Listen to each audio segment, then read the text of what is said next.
This is Crime Cruise, Love Boat Exposed. Saturday on the Love Boat. The podcast that hunts down and tears apart shenanigans on this classic TV show. I see an awful lot of bodies who really have nothing to be ashamed of. When laws, morals, and behavior go rogue. She's a student of marine biology, and I know a lot of Marines who like to study her biology. We are there. Saturday on the Love Boat, Julia's game to join an all-male club, but she's shocked at the things they ask her to do. Now, from Studio 109, welcome aboard. I think it's time you and I got to know each other better. A man is very lonely at sea. Yes, I can imagine. I am your host, Rob, and this is Charlotte, and welcome to Crime Cruise Love Boat Exposed. High seas and low morals. We are here to dissect episode 5, season 1 of The Love Boat, and we're going to have a blast doing it. We're going to have a blast doing it. And we're also here with producer Caleb. Welcome. Thank you.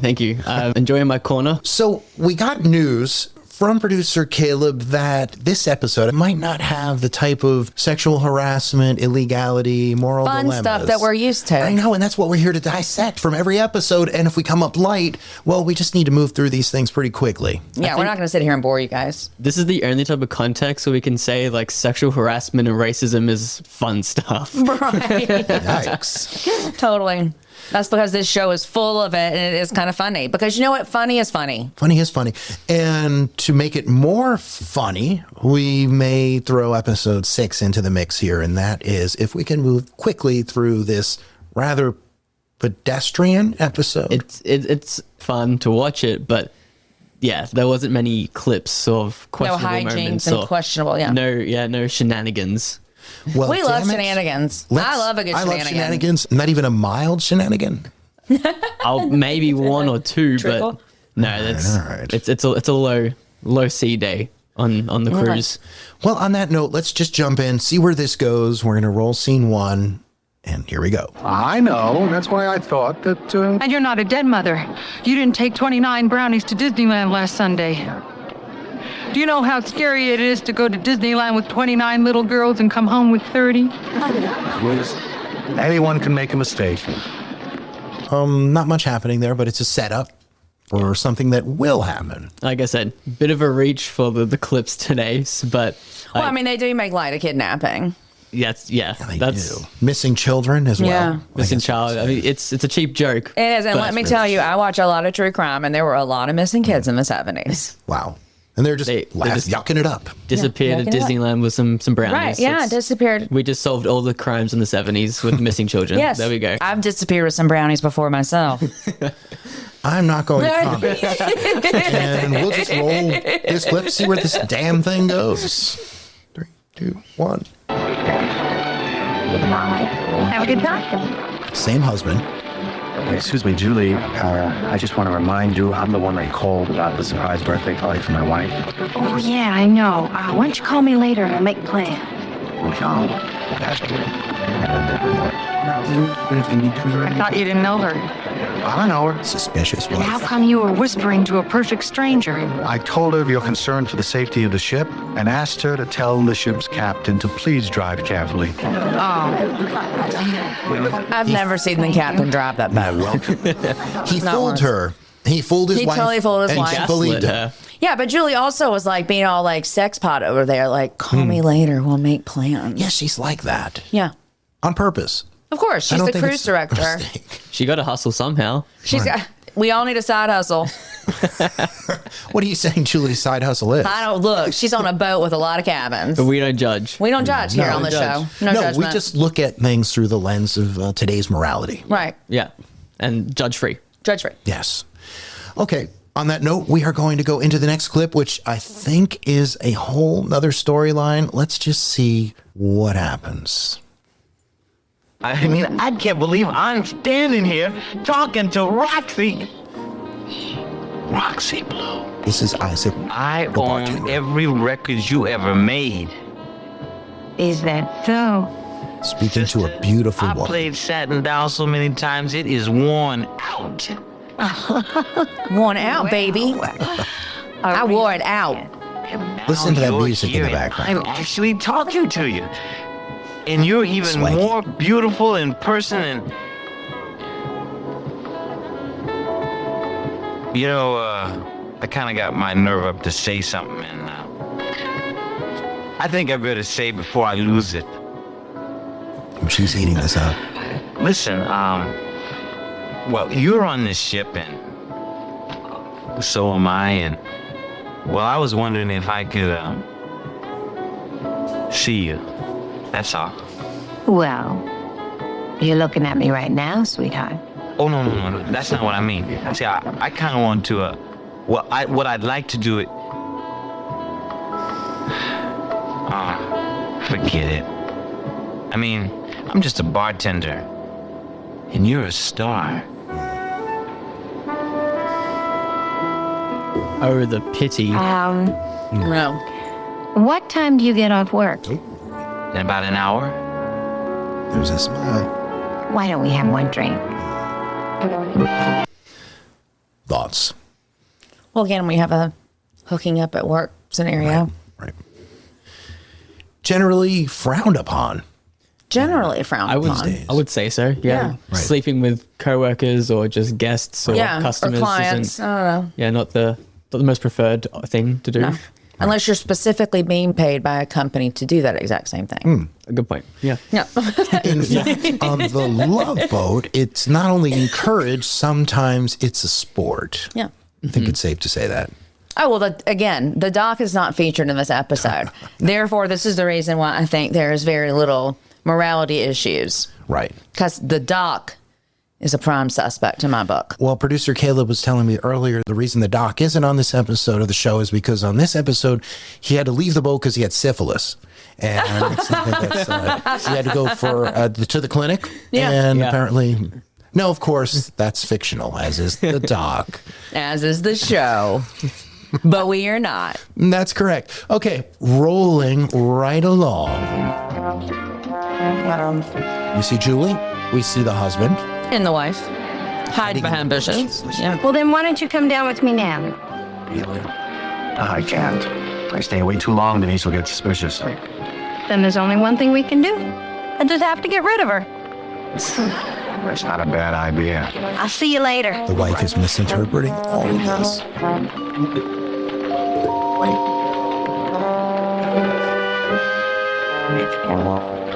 Oh, hi, honey. Can I join you, or is your friend coming back? My friend? The girl you don't know. You mean Julie? Oh, come on. She's just doing her job, trying to keep the passengers happy. Strange. I'm a passenger, and she hasn't sat down with me once. Please. Please. What were you two talking about? Oh, nothing. Nothing. Just small talk. I bet you'd rather be on this cruise alone, wouldn't you? Of course not. Just you and the little pretty blonde. That is ridiculous. Without old married You're me being in the way. ridiculous. Just- Well, I'm not giving you a divorce, and that's final. No matter what you say. I mean, is this for real? No, it's fictional. Yeah. Well, I know it's oh my God, I know that. I am just saying. This sort of, you're not getting a divorce no matter what you do to me. I don't care if you cheat on me, you beat me. Do whatever. Whatever you want No to. divorce. We are not getting divorced. No, period. Different day and age. Yeah, totally, 100%. But girls, you can get them now, honey. Just saying. Yeah, it's easily. Okay, well. In fact, I kind of think that there should be a test for like people to get married. You know what I'm saying? Like, are you sure? Because I just want you to know that down the line it could cost you X, Y, and Z, and blah blah blah. Like, there should be like a test to make sure you want to do it. Like a marriage test that's illegally binding. Like, so, I don't know.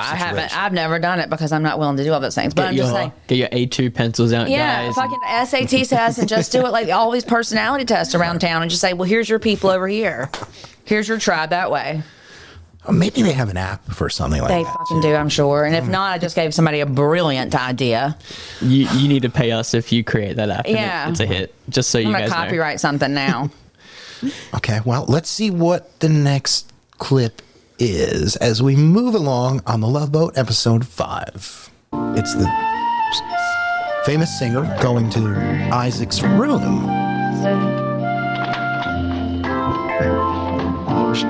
You didn't come to see me. Isaac is in a robe. A lot of chest hair. Out from serving all that champagne. Let's help get that way sometime. You gonna invite me in? Why not? I hope you don't mind the service quarters. And that was the end of episode 5, and it's probably the most forward thing we've seen in this episode. Right. Again, a girl's coming into his service quarters, which I assume has one person in it. Maybe 2, 3, 1. On the show, there seems to be private bedrooms. Right. But maybe in real life... Well, because it's a show. It's on TV. You're saying that the crew on these ships sometimes have bunk beds and... Well, I mean, on the cruise ships, my sister, I've been on one cruise with my sister in Alaska. And like I said, I've told you, Rob, like we were the youngest people under 50. Right. Like a lot. I mean, like literally there were people airlifted off the cruise like once a day because they were dead. Do you know what I'm saying? So like, of course, my sister and I like hung out with all the crew people. And I'm telling you, all those service quarters were like below deck. Like where there's like 4 people on each wall. Like steerage on the Titanic. Right. Like crazy, the Irish people stuffed underneath the Titanic with the potatoes. Like that's what it's like. Wow. Have you been on a cruise ship, Producer Caleb? Been on a couple. I think the last time I went on a cruise, I was 13 maybe, so it's been a while. A while? He's not even 21. It's been a while. It's been a while it's been forever. Our team here has a span of many years between It's been forever, you guys. Yes. Like literally. Well, that was episode 5. Not that entertaining.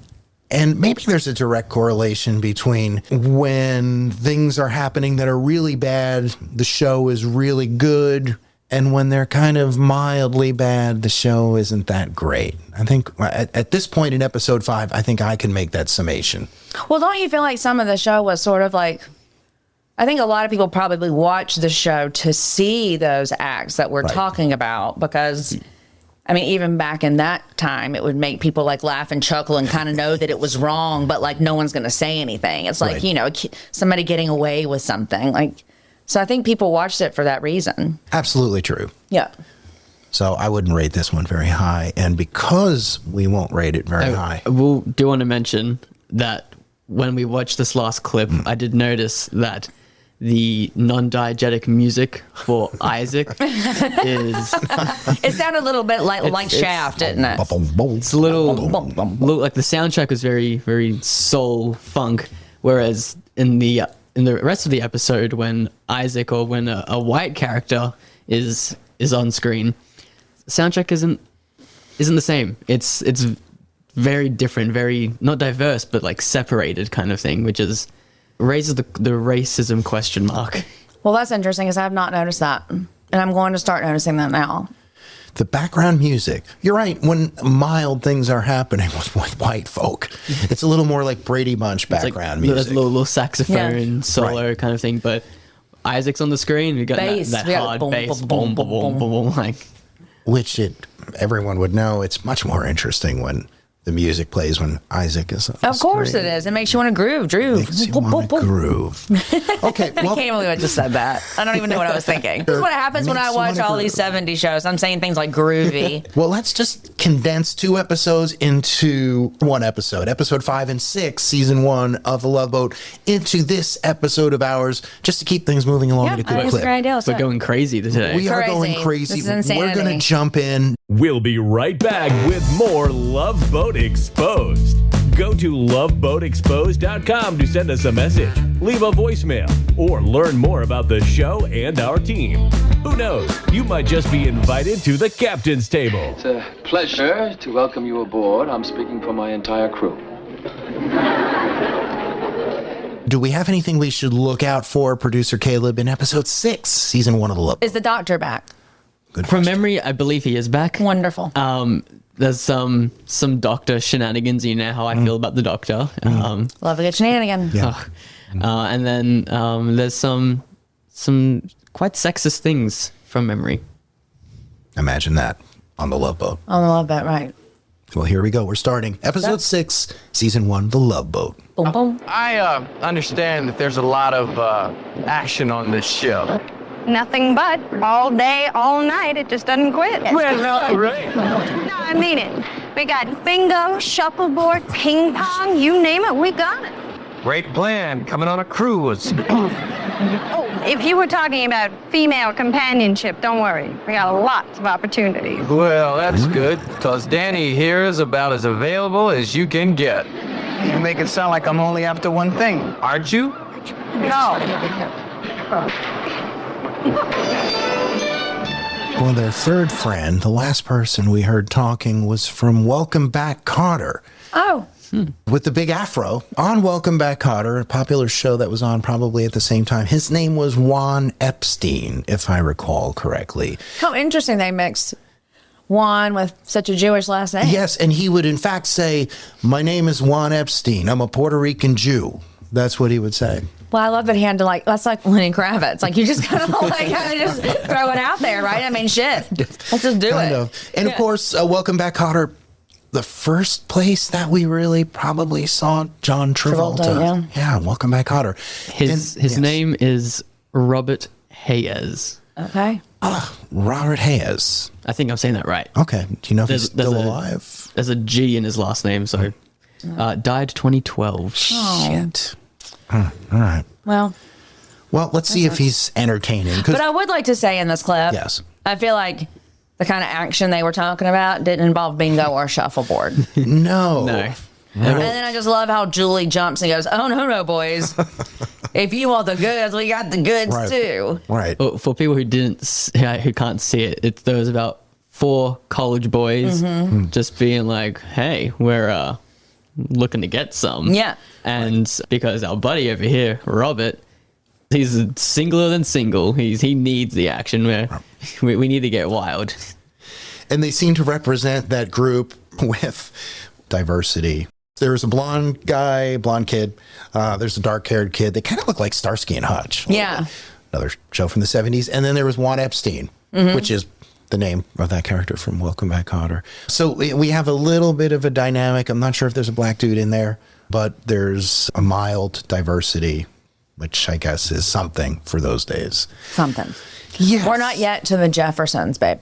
No, we're not. Yeah. And I'm going to assume, speaking of the Jeffersons, that at some point Sherman Hemsley... He does show up in one of these. Oh, on one of the episodes, yes. that's right. Speaking of Lenny Kravitz. Yeah. Oh, yes. Because his mom was on the show. Roxy Roker was his mom. Yep. And that's Helen and George, the neighbors.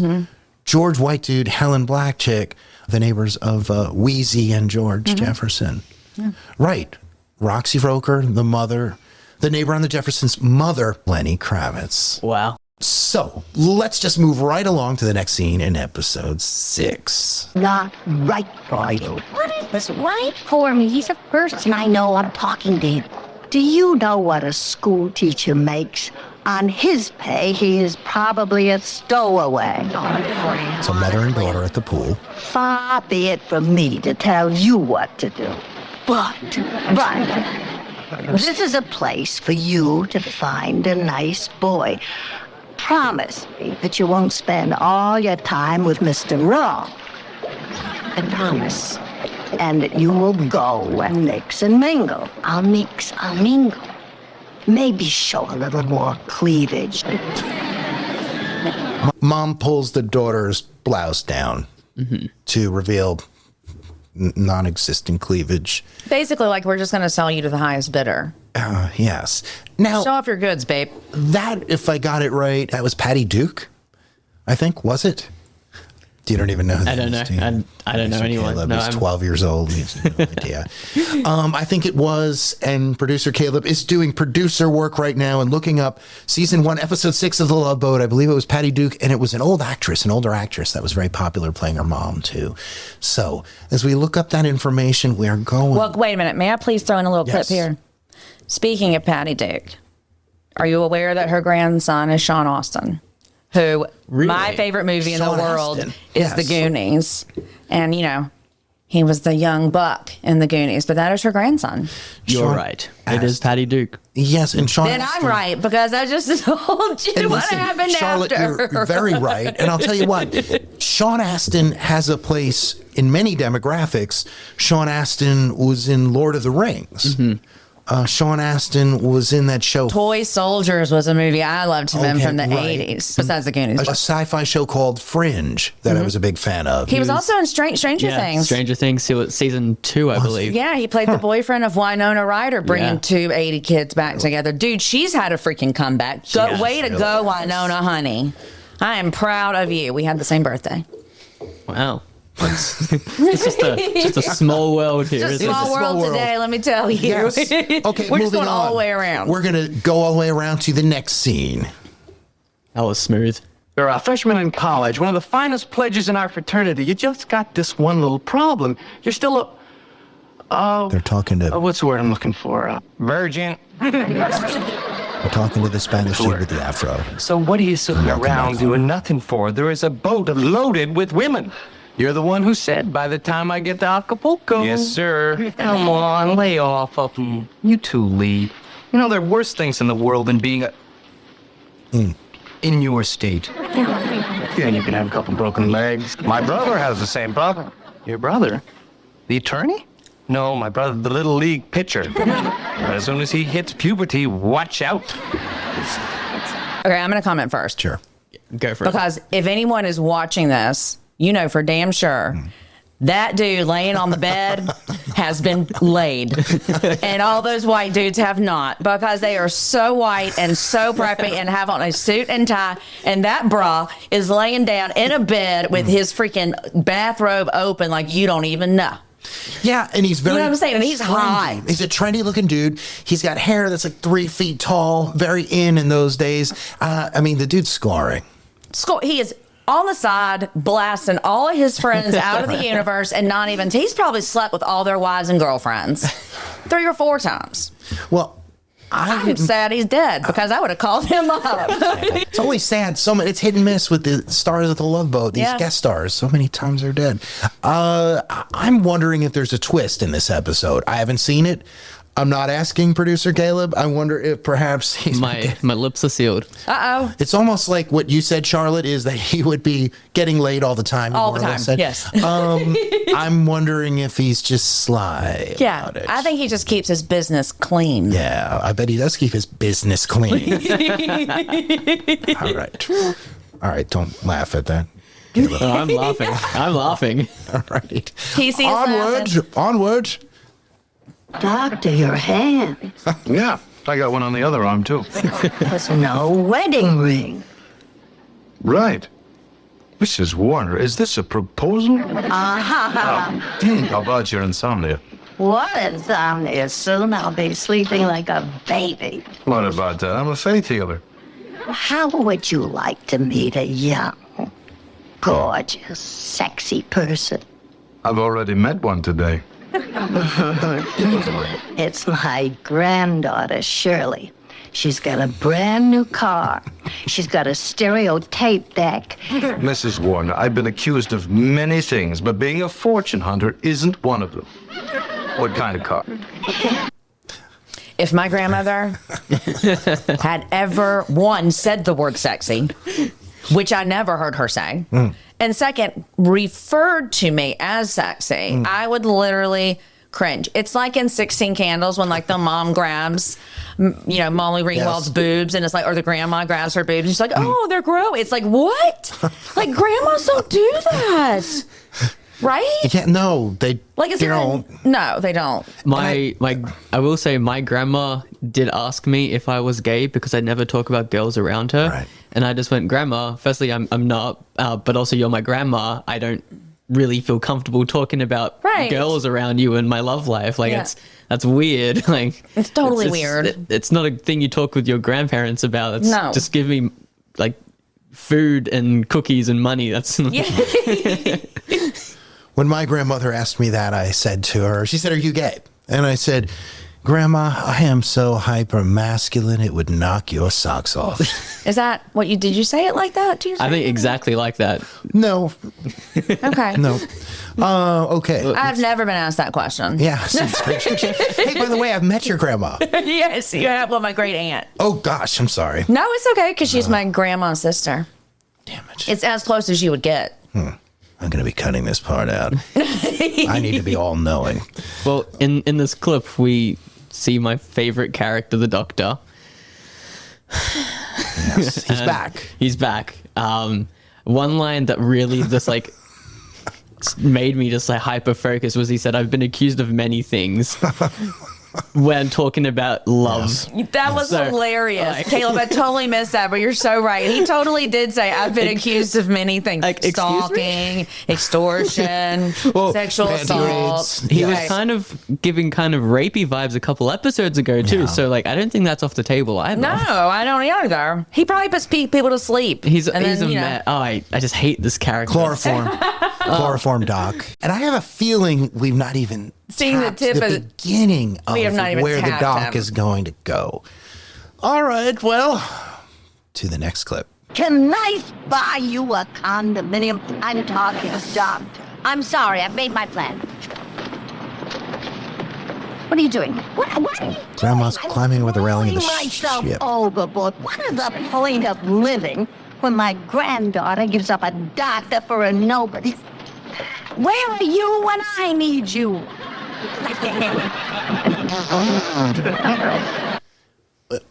Who were they? I'm pretty sure they were talking to God. Okay.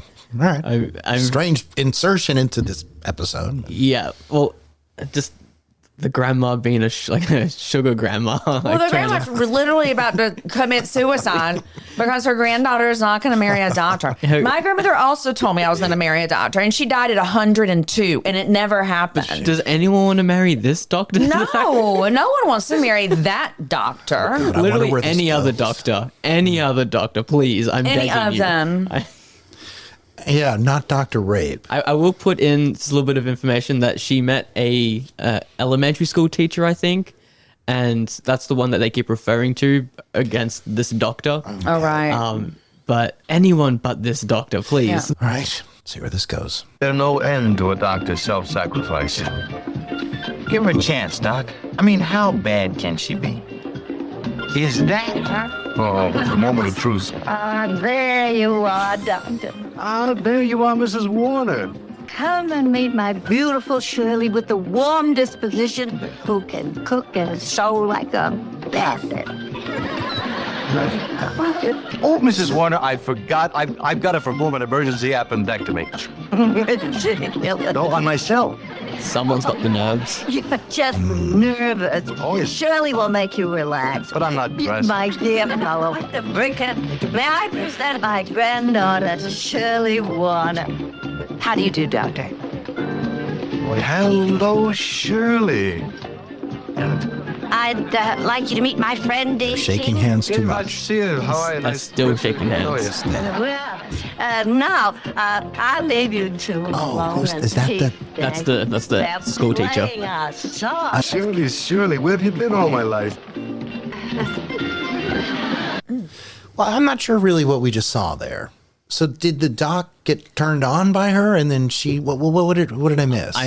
Did you not miss the part where the grandmother said she cooks and sews? Like, I'm sure Shirley has a lot of other attributes, but she's selling a sexy housekeeper. Another thing to add to your comment, Charlotte, is she was like, or the doctor was like, oh, I'm getting nervous, and the grandma was like, oh, I'm sure my granddaughter can ease your nerves. Yeah.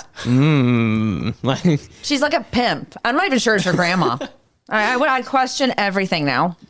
It's like a pimp. Yeah. Yeah. Question I don't it. know where this thing's going to go. Saying she a gold digger. So now let's go to the next scene. Hold on. Doc's in his bedroom. Doc, I'm sorry to bother you this late. Shirley, you cute thing. At last you see things my way. Doc, He just forces her into the room, have you ever been in love? holding her by the At least waist. once during every cruise. No. He's really falling. He just went David straight Lee. in for a kiss. It's the real thing. Aha. Well, why didn't you tell me?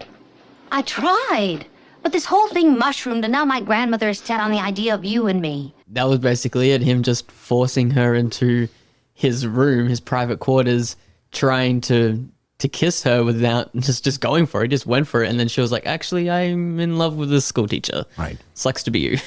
It's another one of those scenes where a passenger comes to the crew, the door of their quarters, and the crew member is wearing a robe A lot of robes on this show. A lot of robes. Well, let's also discuss the fact that the doctor's quarters are also in his office.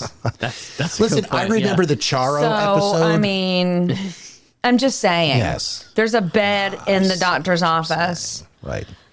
Yep. Bill Cosby also had his doctor's office in the basement of the house on the Cosby Show. I just want to say. Wasn't the Charo episode where he was like, "Oh, you can just stay in my room"? Of course he was. Wink, wink. Yes.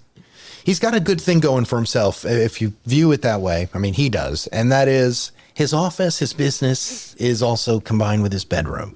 And new bitches every week. I know. It's like right? I mean, that's except last week when he wasn't on the show. When he had syphilis. Yeah. When he had As you joked about. Strange how they dealt with that when they said a very special episode of The Love Boat. Right. And on to the next scene. It's the college boys. Where you been? We've been looking all over for you. I just saying goodbye to somebody. And does that somebody have anything to do with the towel hung on your door last night? A towel? Yes. On my door, huh? Right. Does that smile look like the smile of a lover? They're making fun of the Virgin. Yes, ladies and gentlemen, it does. Bless you, Romeo. A name. We gotta have a name. Half the ship's money is riding on this. Hey, leave it alone. Who was she? Real dog, huh? Bow Wow City. Real mercy case. Let's have a name. Mercy case. I don't know a name. No name, no proof? Come on, I tell you about all my bimbos, don't I? She wasn't a bimbo. Oh, great. Okay, so it's true love. So what's her name? Bimbos. Bimbos, that was, yeah. I tell you about all my bimbos. Yeah. I'll give some, dude, that guy is so ugly. I guarantee you. The Johnny Lawrence from Karate Kid looking guy. Yeah, but he's not as even cute as Johnny Lawrence. His real name is like William Zemensky or something, and well, he's a cult classic character. Really? The dude from Karate Kid? Oh, I thought you meant this guy. No, this guy's a nobody. This guy is, which is why I'm saying he's not getting laid. This dude is not. Yeah. Out of all these 6 episodes that we viewed, even though we've seen really twisted shit, John Ritter being put upon by the captain over and over again probably was my number 1 before this episode. There's just something particularly distasteful about these 4 dudes calling broads dogs. And I'll give some mercy context too. fuck is basically what he was saying. This whole episode, the guy with the afro, he basically fumbled every single woman he saw. He went up to a woman and was like, hey, how's it going? And then some shenanigans happens and he fumbles and she runs away or whatever. And so basically the whole cruise is like they said, they've got money, they've got bidding on if this guy is getting laid or not. Oh my God. But okay, what's the backstory? Where does it end? What is he being so sly about? Juan Epstein from Welcome Back Kotter. There's this one girl that he keeps running into, and from memory, they're in like the same chemistry class, or they share a class at the college that they all go to, and she's the typical, he just doesn't know I exist trope, and he comes to her and is like, oh, I'm talking to all these women, and none of these women want to sleep with me. And then this person from college is like, well, I'm a woman. I want to sleep with you. So they get together. But yeah, brown cow. Right. I assume behind the scenes, after this episode, they continue to date or whatever is the hinted at, and he keeps it a secret. He doesn't want to be like, well, yeah, I'm no longer a virgin kind of thing, because he doesn't want to be boastful. But right, that's the context to it. It's still very distasteful. But in the words of Ron Burgundy, oh no, he was keeping it classy. Keeping it classy. The gentleman keeping his business who clean. was called the Virgin, keeping it classy. So we don't actually know that he's still a virgin or not. Do they ever distinguish that fact at the end of the episode? I'm pretty sure he's not a virgin. I don't think he tells his fraternity brothers. Because he's classy. But I'm pretty sure from memory, the college girl and he are like in his room. She gets closer, then they start kissing, and then it fades to black, which is a very obvious getaway that fades to black. They got it on. Well, let's hope we have a stronger episode, at least than one episode, episode 5, which was very weak. Let's hope that we have some action-packed stuff happening on our next episode or 2, because we're due that. Yeah, I agree, but I think this is pretty action-packed anyway. Yeah. Yeah. I wonder if they ever burn anyone at the stake or. Right. I would actually see someone go overboard. I was just about to say that. Yeah, I'd like to see an episode with someone Hasn't happened yet. No, it has not happened yet. Well, at some point, we're going to have to place bets on these kind of things. Okay, I was like that. We have a little gaming pool going on. I'll get like a whiteboard behind me and can just keep tallying track about what's going on. Screw March Madness and fantasy football. We got Love Boat. Well, thank you, producer Caleb. Absolutely. Always a pleasure. Thank you for joining us here at the studio. For sure. I can go back to my upside down world now. Yeah. I'm free from the Bizarro prison. world. And co-host Charlotte. Thank you. You're welcome. And we will be back next week. Thanks, everybody. We're sailing away, but we will be back with a new episode of Crime Cruise, Love Boat Exposed. Make sure to subscribe. We're on all your favorite podcast platforms. And connect with us at loveboatexposed.com. Ladies and gentlemen, it's been a pleasure, but I have duties on the bridge. Good evening.